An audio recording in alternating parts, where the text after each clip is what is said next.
Hi, how are you? And welcome to the first, I'm going to say proper podcast episode here on Bridget's Forge. So, for those of you who follow the blog, you will know that on the main website this morning there was a post there revisiting Ruth Bader Ginsburg and her legacy, her good, bad, and what kind of the conclusions I came to. Sorry, the whole English thing is obviously working very, very well today.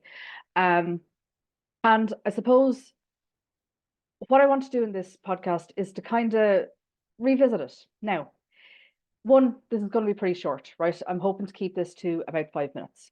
All right. So it's only a brief overview of my opinion of what happened in Ruth Bader Ginsburg's career. Two, if you wanted to read it a week before everybody else, you can also head over to my Patreon. There's a link below. You can sign up there. So there's a few different tiers there. You get to read blog posts a week early at one tier. You get a much longer discussion on the next tier. And on the third tier, you get a monthly mini ritual or prayer or piece of fiction from me about Bridget to help deepen your relationship there. But for today, we're going to talk about our beloved, well, my beloved is possibly the better way to put that, RBG, Ruth Bader Ginsburg. And fundamentally, the conclusion I come to in my blog post is that no more than the rest of us, Ruth was human. And there were areas where she was very strong, very competent, very knowledgeable, and probably ahead of her time.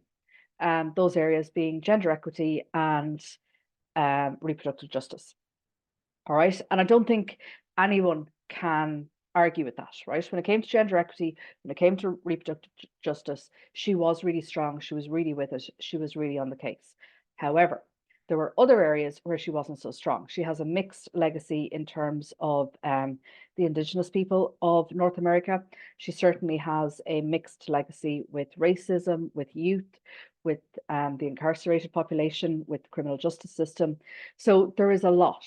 And essentially, where I come to on this is that I look at my own experience, and gender equity was the first thing that I experienced as well, because I also work in a male dominated profession. For those of you who don't know, I am an engineer. I've been an engineer for 20 years. And, for the first probably 10 years of me being an engineer, gender equity was the only thing I was aware of. I can see a similar journey happening with Ruth Bader Ginsburg. We have to remember that intersectional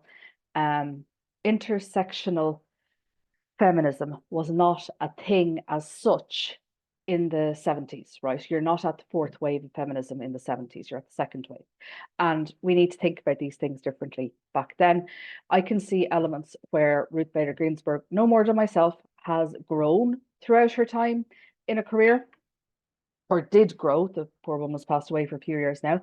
And I can see improvements over that time. But here's the thing, and this is fundamentally my conclusion for the whole thing. She was human, the same way we are all human. This is not about having someone up on a pedestal and making them perfect. This is being able to look at a human being and accept that they have their flaws. There were areas that she was not strong in the law. There were areas where she was less advanced in her thinking. There were areas that she just plain wasn't aware of what her words or what effect her words would have. And we have to think about this. We have to remember this. I'm not putting her up on a pedestal, but I am recognizing that she did a lot of good for gender equity and reproductive justice. And there are other areas where other people need to take up that and pay attention. Okay, that's where we're at. If you want a longer discussion, if you want to find out more, run over to the Patreon, and I hope to see you there soon. Bleach live, Slán.